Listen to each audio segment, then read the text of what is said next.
조회수보다 수익률을 중시하는 돈센 정현두입니다.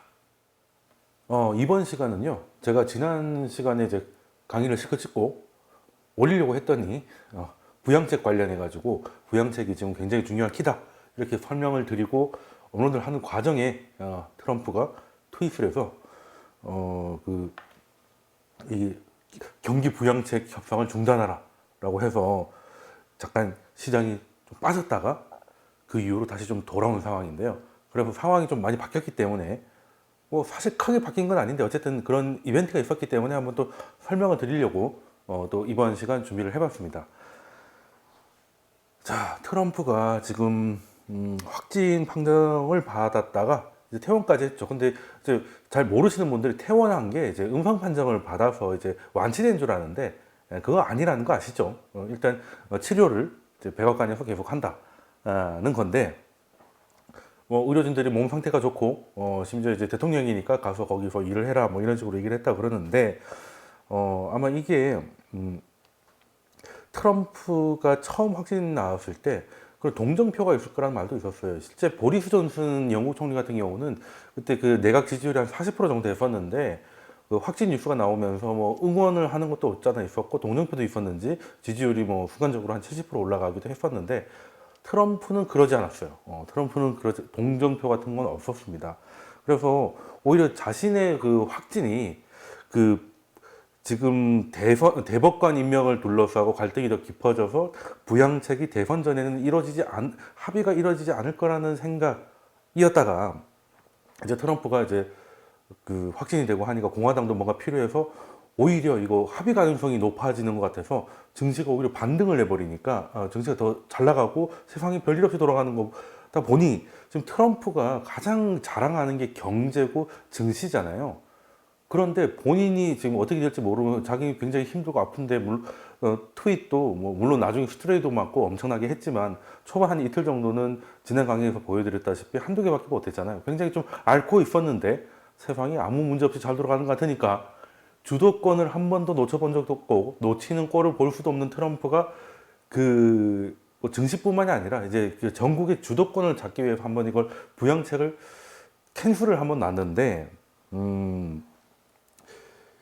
그게요, 물론 처음에 퇴원했을 때는 이제 자기는 코로나를 이겨냈고 이제 증시는 사상 최고치를 갈 것이고 뭐 이런 식으로 얘기를 했었는데, 그 여론조사를 받겠죠, 병원 참모들도. 근데 이제 그 조 바이든의 그 지지율이 조금 더 높아지는 상황이 되다 보니까 긴장감이 굉장히 좀 커진 상황에서, 만약에 이 상황에서 자기가 퇴원을 했는데 민주당 합의를 하면 민주당의 생각을 자기가 좀 받아들이는 모양이 되고, 그것 때문에 증시가 부양책이 당연히 통과되면 당연히 상승을 할 거잖아요. 그렇게 되면 이게 본인이 아니라 바이든이 되더라도 시장이 안정되고 상승할 수 있겠다는 것을 보여주는 셈이 되는 거죠. 트럼프의 가장 큰 자랑거리가 갑자기 물거품되는 걸 수도 있기 때문에 이거는 트럼프 입장에서는 받아들일 수 없는 상황이었을 겁니다.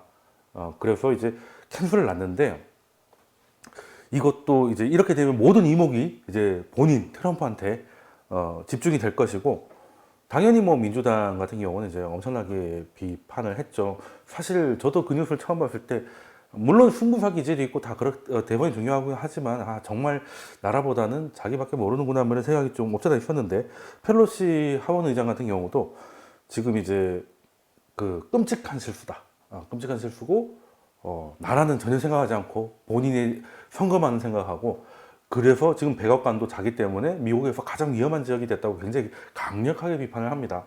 뭐 사실 실제 외신 기자들도 그 얘기를 하더라고요. 그 확진자들이 그 마스크 당기고 돌아다니는 백악관에서 취재한다는 거는 이제 북한에서 취재할 때보다 더 쫄깃하다 뭐 이런 얘기도 하던데, 사실 뭐 그럴 수밖에 없었죠. 그래서 트럼프는 주도권을 잡기 위해서 캔슬을 놨는데, 그것 때문에 오히려 그 여론이 조금 더 나빠진 것 같아요. 그래서 본인도 약간 번복을 하죠.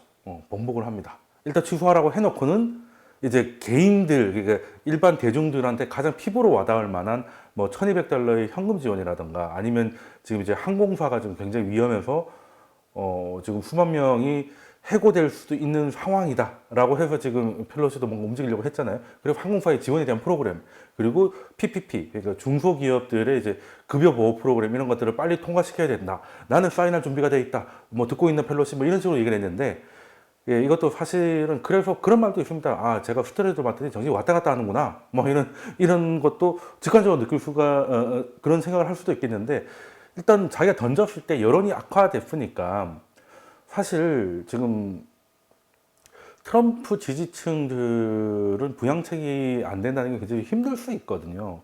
그래서 이제 일단은 좀 땡겨왔는데 주도권을 가져왔지만 이게 자기도 사실 정치적 부담이죠. 이 선거 때까지 물론 선거가 한 달도 안 남았다지만 그때까지 이 모든 문제가 본인한테로 가면 트럼프가 이걸 제껴가지고 안 된다라고 하면 이것도 부담이니까 얼마 되지 않아서 다시 이제 그 합의책을 안 한다고 한 지 얼마 안 돼서 다시 뭐 내용은 조금 다르고 좀 더 긴급하다 뭐 이런 얘기를 하긴 하지만 뭐 다시 좀 물러서는 모습을 보여줬는데 사실 뭐 트럼프를 보면 이런 짤이 생각나지 않나 하는 생각을 하는데 이게 반등할 때가 재밌어요. 이게 트럼프가 이번에 약간 실책을 한 걸 수도 있다는 게 부양책을 이제 안 하겠다고 해서 주가가 빠졌잖아요. 그래서 다음에 바로 부양책에 대해서 다시 할 것 같이 얘기하니까 원래대로 돌아왔다는 건데 여기까지 굉장히 간단하잖아요. 근데 돌아올 때 보니까 돌아오는 내용이 지금 여기 이제 글씨가 보이실지 모르겠는데 이게 사실 친환경, 재생에너지 관련 이런 쪽이 굉장히 강력하게 상승을 했거든요. 이건 뭐겠습니까? 바이든 테마주잖아요. 어떻게 보면. 그러면 이게 사실 그렇습니다. 지금 트럼프가 무리해서 퇴원을 해가지고 전국을 주도하기 위해서 부양책을 자꾸 흔들려고 하고 있지만 사실 이 자체가 굉장히 무리수라서 강력한 부양책을 드라이빙하고 있는 민주당의 당선 가능성이 좀 높아지는 상황에 트럼프가 약간 발을 빼는 모습을 보여주니까 그 민주당 바이든 테마주들이 좀 더 밀고 나가는 이런 모습을 좀 보여주지 않았나 하는 생각을 좀 하고요. 짧은 한 제가 강의를 7일 날 새벽에 찍었는데 오늘 9일 새벽이잖아요.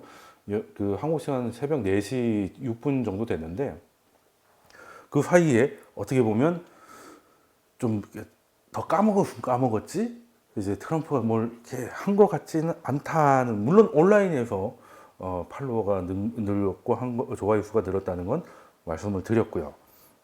그래서 일단 잠깐 시장을 얘기를 해보면 지금 이제 나스닥이든 우리나라든 9월 2일 고점을 찍고 가격 조정을 동반한 기간 조정을 한 달 조금 넘게 지금 오늘이 이제 9일이니까 그 정도 한 달 정도의 조정을 거쳤잖아요. 그래서 저는 이제 사실 이번 조정이 전혀 이상하지 않은 조정이었고, 그러니까 언제 어떻게 올지를 몰라서 그렇지 조정 오는 게 전혀 문제는 없었거든요. 근데 이제 그 조정이 이제 거의 막바지 단계가 아닐까. 그리고 어느 정도까지는 시장에 에너지가 있어서 급락을 하는 걸 용인하지 아직은 하지 않고 있구나. 그래서 저는 뭐 우리나라도 마찬가지고 나스닥도 마찬가지고 지금의 뭐 단기 바닥은 잡았다고 뭐 예전에 한 2주 전에 생각을 했는데 지금 이제 거의 기간 조정도 거의 끝나가는 게 아닐까라는 거고요. 사실 이제 오늘 삼성전자의 실적 발표도 있었고 이제 3분기 이제 실적들이 나오는 실적 시즌이 시작되잖아요. 이제부터는 또 이게 굉장한 또 키가 되지 않을까 하는 생각을 하고요. 그래서 이거에 사실 근데 3분기 실적이 그렇게 나쁘지 않을 수 있겠다는 기대감도 이번 반등에 좀 녹아 있지 않나 하는 생각을 좀 합니다. 그래서 그런 기대감이 스며드는 걸 보니까 뭐 조정은 사실상 뭐 85에서 90% 정도 된 거고 앞으로는 그냥 조금 잔잔한 이제 그 변동성은 이어질 수 있겠지만 뭐 크게 추가 레벨 다운 정도의 하락 가능성은 조금 좀 접어도 될 것 같다, 좀 줄여도 될 것 같다는 생각을 좀 해보고요. 뭐 지금까지 그렇다는 겁니다. 근데 또 뉴스가 나오면 어떻게 될지 모르겠지만 현재까지 판단은 그렇다는 거고요. 그리고 지금 이제 트럼프가 중요한 건 이제 경합주라는 건 이제 너무나 많이 말씀을 드렸고 많이 들으셨을 텐데 경합주에서도 이제 바이든이 리드를 하고 있다는 기사들이 좀 제법 나오고 있어요. 예전부터 조금 있기도 했었는데 지금 뭐 애리조나, 플로리다, 미시건, 사우스캐롤라이나, 펜실베니아 6개 주에서 바이든이 리드를 계속 지켜가고 있다는 건데 여기 이제 그 설문조사 결과를 발표했던 이제 CNBC 화면이고요. 여기가 이제 이게 골드만 삭스가 이번에 발표한 리포트인데 270명의 선거인단을 먼저 확보하는 게 이제 미국 대선에 승리를 하는 거잖아요. 사실은 이 독특한 이 선거인단이라는 독특한 제도 때문에 아직까지 지켜봐야 된다는 거지. 한국하고 똑같은 그냥 직선제였으면 지금 사실 트럼프 재선 가능성은 굉장히 낮은 거죠. 그래서 지지율이 지금 두 자릿수도 나오기도 하고 차이가 평균 한 8% 정도 나옵니다. 그러면 이제 한 달 전에 뒤집는 게 쉽지 않은 상황이거든요. 근데 경합주를 지난번에서는 경합주 8개 중에 6개를 그냥 거의 다 가져갔고 그것 때문에 선거인단 확보에 승리를 해서 이제 이긴 건데 자 지금은 이제 파란색이 민주당이고 이제 빨간색이 이제 확실한 트럼프, 확실한 바이든인데 270이 여기에요. 여기가 좀 소위 이제 오하이오부터 플로리다, 뭐 애리조나 해서 경합주인데 트럼프는 경합주들을 여기까지 다 먹어야 됩니다. 뭐 그럴 가능성이 없다라고 말할 수는 없지만 쉽지는 않은 것 같아요. 그리고 지금 뭐 확보했던 굉장히 안전하게 확보할 수 있다고 판단한 게 골드만삭스 판단한 게 현재 216이고 트럼프 129예요.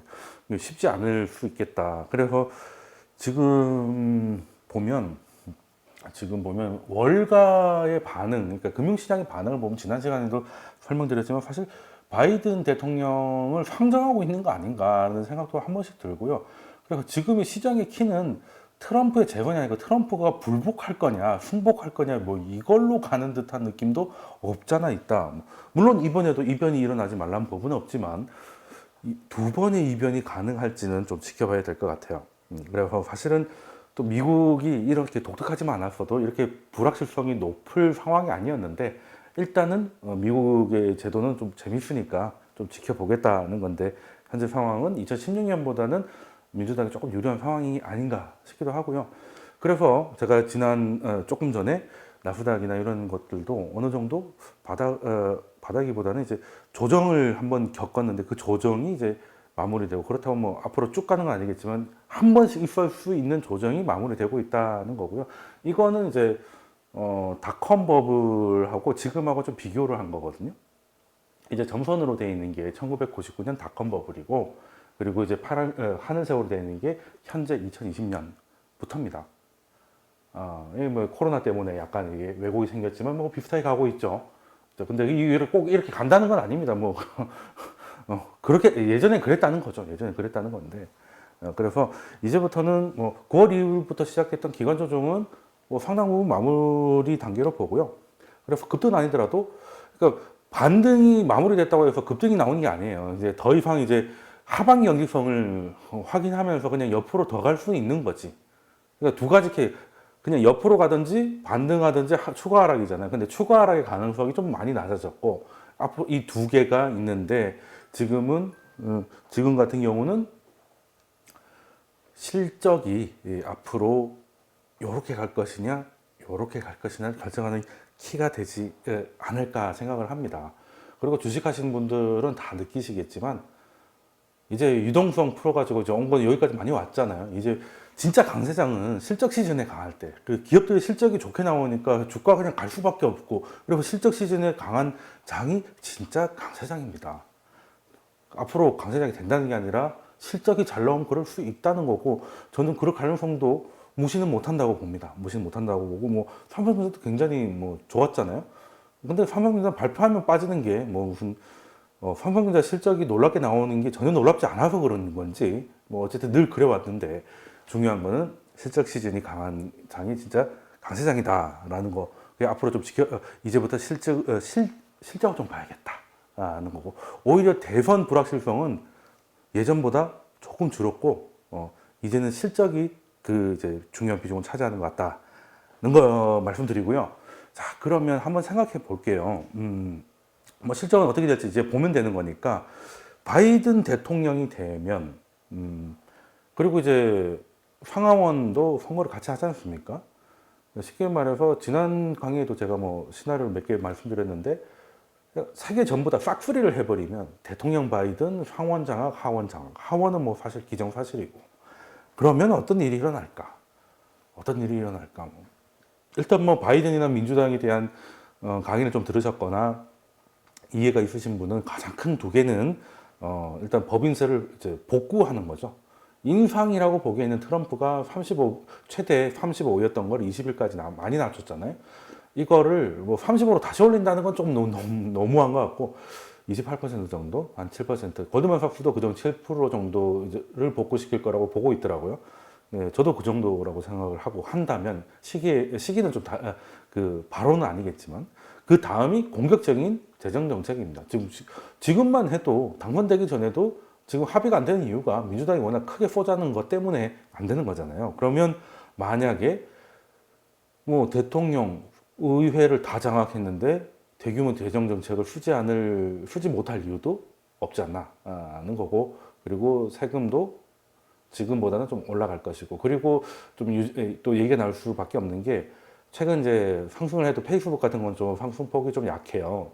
뭐 아시다시피 이제 그 보고서가 하나 이게 뭐 구속력이 있는 건 아닌데 그 약간 제안서 보고서 같은 게 나왔는데 하원 법사위원회에서 쉽게 말해서 플랫폼 기업들이 이제 갑질했다는 거죠. 갑질한 게 맞다는 거고, 이걸 가지고 뭔가 이제는 근데 일단은 이게 구속력은 없지만 갑질을 했다는 거를 이제 거의 이제 결론을 냈으니까 뭐라도 하지 않겠냐? 이런 것들이 조금 있다는 건데 그 보고서에 대해서는 따로 영상을 한번 설명드릴게요. 약간 얘기를 좀 해볼 만한 게 있을 것 같아서 이제 그거는 따로 챕터를 한번 빼보기로 하고, 자 그러면 이제 골드만삭스가 이번에 좀 재밌는 리포트를 내가지고 지금 설명드리고 싶은데 쉽게 말해서 그 백악관, 하원, 상원, 싹쓸이를 민주당이 하면 어떤 일이 벌어질까 이건데요. 크게 두 개가 벌어질 거는 미리 말씀드렸고, 자 그러면 자 가정을 해서 싹쓸이가 됐습니다. 그 미국의 헌법상 1월 20일 대통령 취임일 때까지는 무조건 대통령이 결정이 돼야 됩니다. 예전에 그 대법관이 중요한 게 그 아들 부시 재선 때 그 대법관이 이제 재검표를 이제 하지 마라라고 해서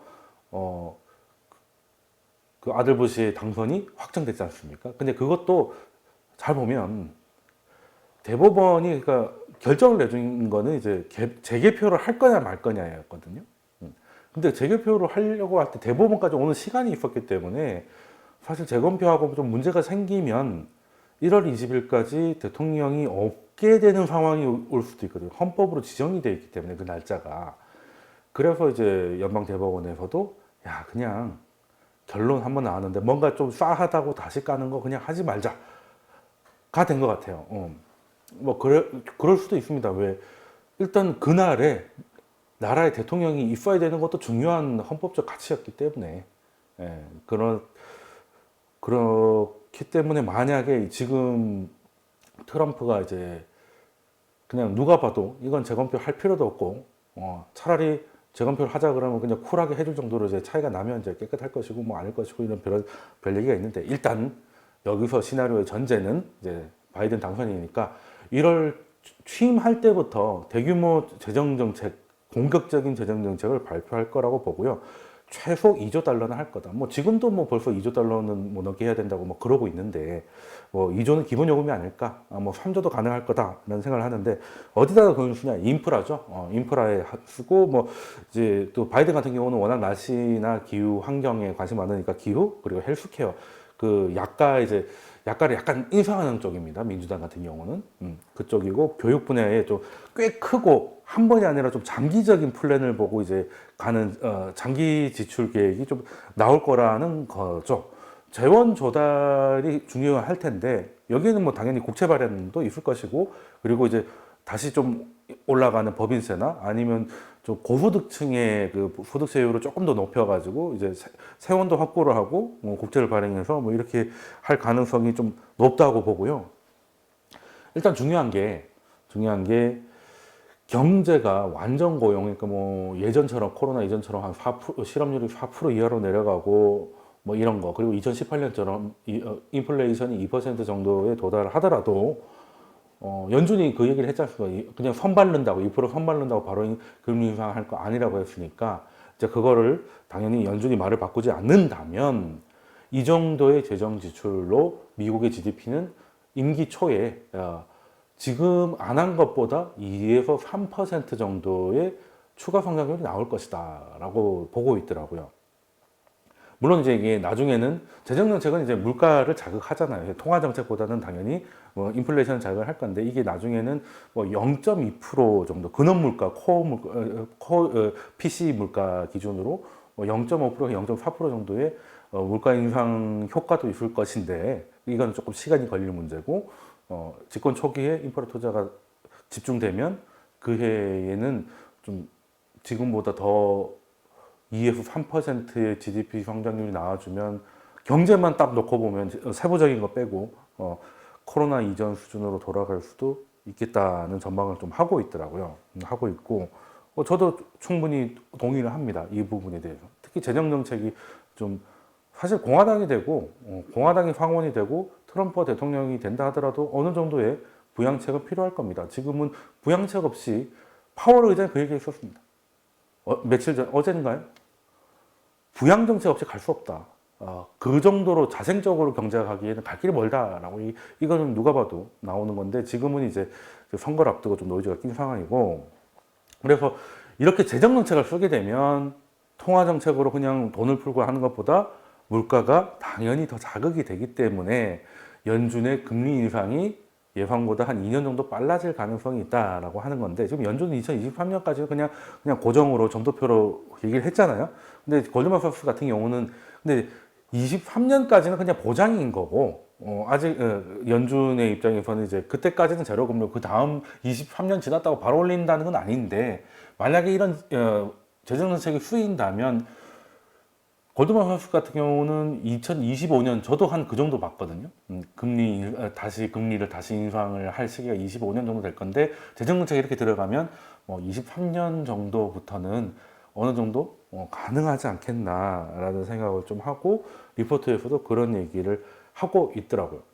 하고 있는데, 사실 보면 이 인프라 투자라는 게, 제가 트럼프 대통령이 되고 저도 약간 굉장히 당연히 놀랬죠. 그 트럼프의 당선이 굉장히 이변이었고 놀라웠는데, 그래도 내심 좀 기대를 했던 거는 인프라 투자에 대해서 이제 필요를 많이 했기 때문에 이게 경제나 특히 이제 글로벌 경제에 또 활력을 좀 넣을 수 있지 않을까. 그래서 최소 뭐 1.5조 달러 뭐 이런 얘기가 있었습니다. 뭐 지금 기억도 안 나지만 그때 인프라 투자 얘기가 굉장히 많이 있었어요. 근데 못했죠. 그리고 사실 트럼프는 이제 이 인프라 투자가 재선 필승 카드였습니다. 그러니까 지금과 딱 트럼프의 산을 돌아보면 첫 해 뭐였어요? 취임하고 제일 먼저 한 게 법인세 납니다. 35%였던 거 21% 낮췄죠. 그리고 송환세. 애플 해외 법인이 애플 본사에다가 돈 보내면 세금 때리는 건 많이 깎아줬습니다. 이게 뭐겠습니까? 국내 기업들, 그러니까 미국 국내 기업들한테 영양제를 먹여가지고 체력을 키워를 벌크업을 하는 거죠. 왜? 다음해부터 중국하고 싸울 거니까. 그래서 첫 해에는 시진핑하고 사이 좋았잖아요. 안 싸웠습니다. 다 좋았어요. 그때는 어떻게든 해서 법인세나 텍스 리폼 성공하고, 그 다음부터 벌크업이 됐다고 생각을 하니 그때부터 중국을 이제 때리기 시작했는데, 여기까지는 좋다 이거예요. 여기까지. 중국을 때려가지고 뭔가를 얻어내겠죠. 물론 뭐 다자간 이런 식으로 하면 시간 걸리니까, 뭐 오바마처럼 TPP 만들고 뭐 이런 식으로 다자간 뭐 이런 식으로 가면 너무 오래 걸리니까 트럼프는 그냥 바로 그냥 징벌적인 관세를 때려가지고 빨리 뭔가를 중국한테 받아낸 다음에, 그러면 이제 중국에서 일자리와 그리고 중국한테 우리가 많이 팔게 돼서 위대한 뭔가가 많이 만들어졌잖아요. 그런 다음에 뭘 하느냐? 인프라 투자를 이제 선거해 초까지는 돌려가지고 그 효과가 이제 선거 임박해서 다가오기 시작하면 경제 대통령으로 재선 쭉 가는 거. 굉장히 어떻게 보면 그림대로만 됐으면 그냥 재선은 걱정 없이 가는 거였어요. 근데 모든 문제가 첫 번째 중국이 너무 버텨요. 생각보다 즐깁니다. 이게 중국을 이해를 잘 못한 것 같아요. 아시아를 이해 좀 잘 못한 걸 수도 있습니다. 이게 자신은 비즈니스맨이고 합리적 이익에 대해서 왔다 갔다 하는 사람이지만, 시진핑 같은 경우는 이제 가오도 중시하는, 얼마나 체면을 중시합니까? 그런데 거기다 대고 굉장히 모욕적으로 이제 득달을 많이 했지 않습니까? 이제 시진핑이 그때 5월이었나요? 뭐 이런저런 나름 합의를 하기 위해서 많은 이제 선물을 가지고 갔는데 뭔가 제안을 가지고 뭔가 했었는데 그냥 다 판을 엎어버렸잖아요. 우리도 이제 왜 하노이 때 김정은하고 만나가지고 그냥 쌀국수만 먹고 가버렸지 않습니까? 그게 뭐 미국인들도 마찬가지겠지만 이게 특히 이제 황제와 다름없는 중국에서 시진핑을 넌 나에게 모욕감을 줬어 약간 이런 느낌이잖아요. 그래서 생각보다 내가 곧 죽어도 너한테는 바로는 안 돼. 뭐 이런 게 좀 없잖아 있지 않습니까? 그래서 무역 분쟁이 사실 1년 안에 다 어떻게든 했었어야 되는데 2년을 끌지 않습니까? 이 합의가 나온 데까지 작년 1월 15일에 1차 합의. 근데 1차 합의도 사실 더 이상은 확진 안 하겠다는 정도의 합의였고, 그것도 이제 첫 합의니까 그런 의미가 있겠다고 하지만, 무역 분쟁에서 뭔가 얻으려고 했던 것 치고 좀 약한, 뭐, 어쨌든 그런 게 있는데, 중국이 버텨버렸고, 그리고 뭔가를 받아내서 이제, 야, 그래도 빨리, 아직 1월이니까 인프라 투자 땡기자, 뭐 이런 식으로 가려고 하는데 뭐가 왔어요? 코로나가 왔죠. 근데 사실 코로나는 트럼프한테 어떻게 보면 기회였을 수도 있어요. 그러니까 방역에 대해서 뭐, 그러니까 굳이 그렇게 코로나를 까내릴 필요는 없었지만, 뭔가를 하기 위해서 대규모 재정 정책을 좀, 그냥 돈 주는 거 말고, 진짜 이제 인프라 투자 하려고 했던 걸 여기 얹어가지고 세게 가면, 뭐, 미국 경제가 약간 디플레이션 좀 빨리 벗어날 수도 있는 상황이었고, 그럼 그때부터 빨리 했으면 지금 좀 어느 정도 효과가 꽤 나왔을지도 몰라요. 그러면은 지금 이 정도보다는 훨씬 박빙이거나 아니면 코로나 이전에는 왜 트럼프가 지지율이 앞서 있었잖아요. 그 상황이 유지됐을 수도 있다고 봅니다. 근데 이게 중국이 이제 시간을 끌고 코로나에서 헛받질을 하면서 이 인프라 투자가 어떻게 보면 필승 카드였는데 지금 민주당 쪽의 카드로 넘어가고 있는 상황이 돼버렸어요. 제가 뭐 트럼프를 걱정할 이유는 없지만, 근데 투자자 입장에서 인프라 투자는 되는 게 좋거든요. 이게 트럼프가 인프라 투자를 제대로 못했던 이유 중에 하나가 일단 중국이 이제 시간을 너무 소비를 시킨 것도 있는데다가 그 과정에 공화당하고 등을 너무 많이 졌어요. 원래도 공화당 결이 아니죠, 트럼프는. 특히 인프라 투자라는 건 공화당원, 특히 이제 상원을 차지하고 있는 공화당원들에게는 별로 좋은 얘기가 아닙니다. 공화당이 추구하는 가치가 뭐예요? 작은 정부잖아요. 작은 정부. 근데 인프라는 나라가 돈을 쓰는 건데. 그래서 그 사람들을 진짜 인프라를 밀어가지고 뭔가를 할 생각이 있었으면 무역 분쟁 때 그렇게 내부 반대 이런 거 막 그런 거 없이 마이웨이로 가지 말고 어느 정도는 그게 좀 있었어야 좀 인프라 투자로 가는데도 좀 이렇게 있는데 지금 공화당에서도 은근히 도와주지 않죠. 도와주지 않았고. 그래서 지금 시간은 없는데 이제 막판에 코로나까지 걸리고 여하튼 머리가 아플 겁니다. 그런데 투자자 입장에서는 인프라가 어떻게든 돼야 되잖아요. 돼야 됩니다. 특히 재정 지출을 많이 하게 되면 달러가 약세가 될 수밖에 없거든요. 그러면 우리한테는 달러 약세가 굉장히 좀 이렇게 당내 급락이 아니라면 달러 떨어진다고 해서 다른 데로 가기 지금 이제 대체가 없기 때문에 달러가 좀 어느 정도 약세되는 거는 달러의 위상에 크게 문제는 없는데 이제 그런 게 되고 원화가 좀 지속적으로 구조적으로 강세를 조금 보여준다면 한국한테는 굉장히 큰 기회입니다. 우리 최근 고점이 2,600 넘었을 때 그때도 이제 원화가 좀 강세였고 위안화 강세가 숨어 있었거든요. 이제 그래서 지금 이제 인프라 투자는 돼야 되는데 그게 저는 트럼프가 하든 바이든이 하든 저는 상관없어요. 일단 인프라 투자를 하면은 우리한테는 나쁠 거 없다. 그래서 기다리고 있었는데 트럼프는 이런저런 중국과의 싸움 그리고 집안에서의 뭐 약간 이렇게 집안 단속이 안 돼가지고 뭐 못했던 건데 근데 아싸리 그냥 원래 그런 거 좋아하고 재정 지출 좋아하는 민주당이 백악관, 상원, 하원 싹쓸이 하면 인프라 투자가 트럼프가 하려고 했던 것보다 더 세게 더 많이 갈 수 있겠다는 생각도 듭니다. 고드만삭스 보고서에도 그 얘기가 나오고요. 일단은 트럼프는 1.5조 달러 정도 얘기했는데 여기는 기본 요금이 뭐 지금 5차 부양책이 뭐 2.2조였나요? 뭐 그 정도부터 차이있기 때문에 정권 다 잡으면 더 할 수도 있겠죠. 근데 기본 요금 한 2조는 가니까 나쁘지 않고, 그리고 지금 너무 이제 기술주에 또 쏠려 있다 보니까 이게 좀 이게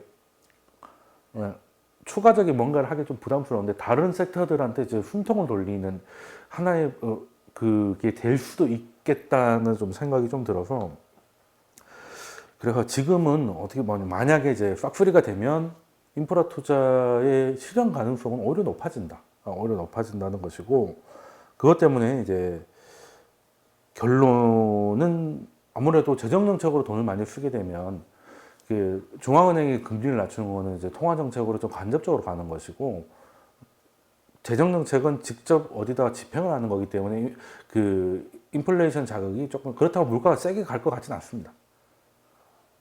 이게 물가가 세게 가려면 이 공급보다 수요가 팍 늘어서 가격이 확 올라줘야 되는데, 지금 보면 공급이 문제였던 게 아니라 이제 수요 쪽에, 특히 미국 고용 시장이 돌아오지 않으면 주식 시장 돌아오고 경제 돌아온다 하더라도 수요가 폭발하지 않아요. 그럼 인플레이션이 세게 가기 힘들고, 그러니까 연준이 계속 힘들다 앞으로 알 수 없다 계속 그 얘기하는 겁니다. 재정정책 써라 뭐 하는 것도 다 이유가 있는 거거든요. 그래서 장기금리는 이제 어찌됐든 상승을 좀 할 거고, 재정정책을 쓰게 되면 그리고 두 개죠. 인플레이션도 오는 데다가 국채 발행이 늘을 거니까 장기금리는. 근데 많이 상승은 안 합니다. 많이 상승하면 또 연준이 눌러줘야 되니까. 뭐 연준이 뭐 일을 안 한다, 뭐 손을 빼고 있다, 뭐 이렇게 하는 분들도 계시던데 꼭 그렇진 않아요. 그냥 결과적으로 연준은 돈을 찍는 게 목적이 아니고, 돈을 찍는 거는 수단이잖아요. 그래서 뭘 하려고 합니까? 장기 금리를 적정 수준에 맞추려고 하잖아요. 그러면 이제 금리가 너무 치솟으면 다시 사면 되지. 근데 물론 6월 달에는 올라가는데 안 사주는 것 같아가지고 겁이 나서 한번 빠진 적이 있습니다. 근데 그렇다고 그렇게 많이 올라가느냐? 그것도 아닙니다. 그것도 아니에요. 그래서 지금 이제 뭐 트럼프가 뭐 확진되고 해도 금리 그렇게 많이 움직이지 않았습니다. 네. 그래서 뭐 장기금리는 어느 정도 상승은 하겠지만, 시장에 부담을 주는 이제 크게 상승은 연준이 뭔가를 할 가능성이 있다. 근데 문제는 이거죠. 금리가 많이 올라가 시장이 식겁을 한 다음에 연준이 나올 거냐, 그 전에 적정히 할 거냐, 타이밍이 중요한 것 같고, 그리고 이제 당연히 미국이 돈을 풀고 돈을 많이 쓰니까 달러 약세가 더 하방 압력이 높아지겠죠. 그러면 재정정책 가지고 인프라 투자 뭐 하겠어요? 뭔가 많이 만들겠죠. 무형도 있겠지만 유형도 많으니까 상품 가격, 커머디티의 가격도 좀 상승 압력을 조금 엄밀히 말하면 디플레이션 압력이 조금 약해지겠다. 뭐 이런 게 결론이었거든요. 예, 그 결론이었습니다. 뭐 저는 크게 그렇게 어려운 논리도 아니고, 만약에 그렇게 된다면 충분히 그럴 개연성은 있다라고 봅니다. 근데 우리는 이제 거기서 이제 어떤 섹터에 어떤 종목을 어느 가격에 들어가야 될 것인가를 이제 진중하게 좀 고민을 해야 될 건데, 아직은 결론 난 거 아니니까 조금 시나리오를 만들어 가면서 보고 있죠. 자, 그러면 대선에 대해서는 좀 지켜보고, 대선은 어쨌든 시간부 그 이슈잖아요. 어쨌든 결론이 날 거 아니겠습니까? 자, 그럼 이제 연준에서도 무슨 얘기하는가를 좀 보고 이제 마무리를 할까 하는데, 여기 왼쪽에 계신 분이 필라델피아 연준 총재 해트릭 하커라고 지역 연준 총재인데, 뭐 미국에는 그 연준도 쪼개져 있죠. 미국은 원래 이제 그 하나로 뭉치는 거 되게 싫어했거든요. 연방주의자하고 비연방주의자가 있었는데, 그래서 연준도 다 지역 연준으로 13개로 쪼개가지고 있고 뭐 했는데, 거기에 이제 총재가 또 따로따로 다 있습니다. 근데 필라델피아의 해트릭 하커 같은 분은 뭐라고 얘기했냐면, 최근의 이야기인데 뭐 늘 해오던 얘기입니다. 사실 연준이 늘 하던 얘기는, 빠른 경기 부양을 위해서는 추가적인 재정 정책이 필요하다. 재정 정책을 써라. 이거 통화 정책으로 될 게 아니다. 이 얘기를 또 하고 계신 거고요. 그래서 올해 말까지 GDP 성장률은 코로나 이전으로 회복은 될 건데, 실업률 회복이 23년이나 될 거다는 얘기를 했어요. 그럼 올해 되면 2년 정도의 차이가 발생한다는 거고, 그리고 지금 또 지역 연준 총재 중에서 좀 시장 좀 잘 보고 이런 분들이, 뭐 다른 분이 못 보기보다는 그래도 좀 챙겨봐야 될 사람이 있지 않습니까? 이제 그 중에 한 분이 있는데, 제임스 블라드 총재인데, 세인트루이스 연준의 지역 연준 총재인데요. 이분은 뭐 2018년에 금리 이제 네 번째 올릴 때도 강하게 반대를 했습니다. 그래서 뭐 대표적인 비둘기파로 분류되고 있고, 근데 시장 좀 잘 봐요. 잘 보고 마치 이제 뭐 꼰대 같은 이야기보다는 실제 시장이 뭘 보고 있는지 이런 걸 잘 아시는 것 같은 분이라 잘 챙겨봐야 될 분인데요. 이분이 뭐 어디서 인터뷰를 했다거나 연설을 했다거나 하면, 이번에 월스트리트 저널하고 인터뷰를 했는데, 그 GDP가 이제 3분기 때 연율로, 미국은 연율로 하는 거 아시죠? 한 30%가량 성장을 할 것 같다. 물론 2분기 때 그 정도 이상, 조금 이상으로 빠지긴 했습니다만, 그래서 굉장히 좀 빠른 회복이죠. 빠른 회복인데, 그래도 연준은 좀 굉장히 완화적인 통화 정책을 유지할 것이다. 이유가 뭐다? 예, 똑같은 얘기입니다. 경제는 빨리 돌아올 수 있다는 거예요. 빠른 회복을 할 수 있다는 겁니다. 근데 문제는 경제가 돌아오는 거하고 고용 시장이 돌아오는 거, 실업률, 뭐 고용률 이런 것들은 굉장히 좀 천천히 돌아올 것이다. 그래서 연준은 고용 시장을 보기로 했기 때문에 이 고용 시장이 팬데믹 이전으로 돌아갈 때까지는 완화적인 정책을, 그렇다고 꼭 완화적이라고 해서 무조건 제로 금리는 아니겠지만 원래대로라면 더 올라가셔야 될 것, 충분히 완화적으로 태도를 이어갈 것이라는 걸 계속 사인을 주고 있습니다.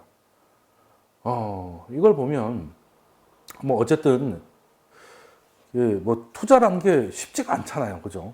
특히 주식시장이라는 거, 이거 뭐 저 같은 경우도 뭐 하나하나 다 강의를 찍으려면 하루에 몇 개씩 찍어야 됩니다. 그 정도로 뭔가 많이 움직이고 변동성도 큰데, 그럼에도 불구하고 주식이나 뭐 어떤 투자를 정확히 말하는 화폐를 자산화시키는 작업은 그럼에도 불구하고 해야 된다고 저는 생각을 해요. 왜냐하면 이런 상황에서 이건 저금리가 실질금리 마이너스 상황이거든요. 이 상황에서 자신의 그 화폐 가치를 지키는 노력이 분명히 필요하다. 이게 저성장의 생존법입니다. 저성장 저금리 시대의 생존법이라고 저는 봐요. 예전에 고성장 할 때야 굳이 고성장 한다는 건 이제 뭐든 잘 된다는 뜻이잖아요. 그럴 때는 차라리 어려운 주식 이런 거 보지 말고, 그때 금리도 꽤 높을 거 아니겠습니까? 그냥 경제가 잘 되니까 그때 그냥 차라리 자영업을 하든지 창업을 하는 게 차라리 그게 돈을 더 버는 거였어요.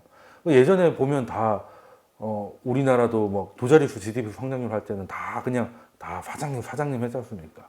왜? 월급쟁이보다 자기 사업을 해야 돈을 버는 건데, 지금은 뭐 사장님보다는 그냥 차라리 공무원이 나은 것 같고, 뭐겠습니까? 어려우니까.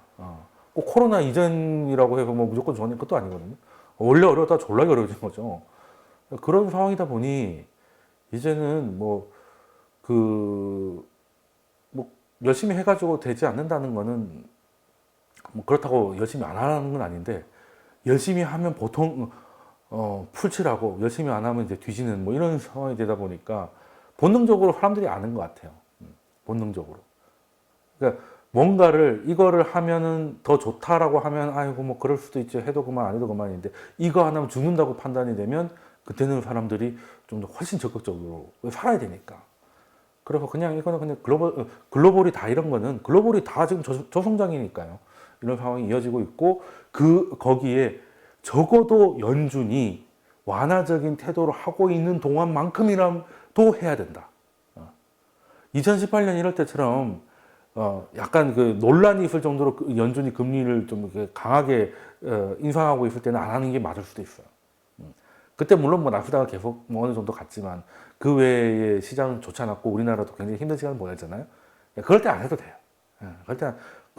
그럴 때는 그냥 뭐 S&P 500 이런 ETF 같은 거 그냥 하고 뭐 해도 되는데, 지금 연준이 계속 스스로 계속 이런 완화적인 제스처를 취할 때는 해야 됩니다. 해야 돼요. 물론 주식 시장이라는 거는 연준이 돈을 풀지 않아도 상승할 때 상승을 했습니다만, 이럴 때만큼은 무조건 해야 된다라는 생각을 좀 하고요. 그래서 뭐 요즘에 주식 같은 게 많이 늘어난 게 아닌가 하는 생각을 하고, 물론 시장이 최근에 많이 올라서 이제 좀 불안하실 수도 있어요. 한 번은 뭐 급락을 할 수도 있고, 충분히 그리고 시장은 무슨 일이 생길지 모르는 곳입니다. 그건 맞는 거예요. 근데 왜 우리 사람도 이제 그 생존 신호 바이탈 사인 같은 게 있는데, 시장에도 이제 위험 신호 이런 것들이 있지 않습니까? 이런 것들을 제가 좀 자주 설명드리는 게, 이제 하이힐드 채권 의 자금 흐름이라든가 아니면 그 원래 경제가 나빠지면 신용등급이 낮은 회사들이 먼저 나자빠지지 않습니까? 그렇게 되면 이제 우량 회사하고 차이가 많이 벌어지니까 그걸 이제 보여주는 거거든요. 지금은 미국 대통령이 코로나에 걸렸음에도 불구하고 그리고 대선 불복 이야기도 나오고 하고 있지만 딱히 시장은 오히려 트럼프보다 시장의 생존 신호가 더 안정적이긴 해요. 현재까지는. 뭐 앞으로 계속 안정적일 거라는 건 아니지만 적어도 지금까지는. 근데 지금이 만만치 않은 상황이거든요. 미 대선을 앞두고 있고 이런 대선이 사실 있었나요? 결과가 완전히 극단적으로 누가 압도를 하지 않는 이상 한 명이 불복할 수도 있고 어떻게 될지 모르는 상황인 게 쉽지 않은 상황이고 그리고 주가도 꽤 많이 올라와 있고 코로나는 아직 끝나지 않았습니다. 그러면 변동성이 꽤 클 수도 있고 실제 주가는 좀 변동을 하고 있는데 시장의 생존 반응은 뭐 그냥 뭐 그렇게 아직까지는 나쁘지 않네. 그냥 그 119 대원들이 와서 쓰러지는 사람을 딱 봤을 때 제일 먼저 맥박이 있는지 제가 짚어보잖아요. 그냥 의식이 있고 맥박이 있어요. 근데 좀 부딪혀가 좀 아픈 거야. 그러면 뉴스에 나오죠. 목숨은 안전하다. 생명에는 이상이 없다. 그러나 찰과상이 있어서 치료가 필요하다. 뭐 이 정도인데 현재가 지금 그런 상황인 것 같습니다. 그래서 이 신호가 좀 의미 있을 정도로 우리에게 파일을 보낸다던가 그럴 만한 뉴스가 나오면 뭐 제가 볼 수 있는 선에서는 최대한 뭐 영상이나 이런 걸 통해서 전달을 해드릴 생각인 거고 아무래도 영상은 좀 준비를 해야 되고 뭐 촬영도 해야 되니까 좀 더 이제 빠른 걸 원하시면 제 카페도 와주시면 제가 텍스트로도 많은 정보를 드리고 있으니까 거기서 또 좋은 정보를 받아 가셨으면 좋겠고요. 혹시 좀 도움이 되셨다면은 이제 구독과 좋아요 부탁드리고요. 다음 영상에서 또 뵙겠습니다. 감사합니다.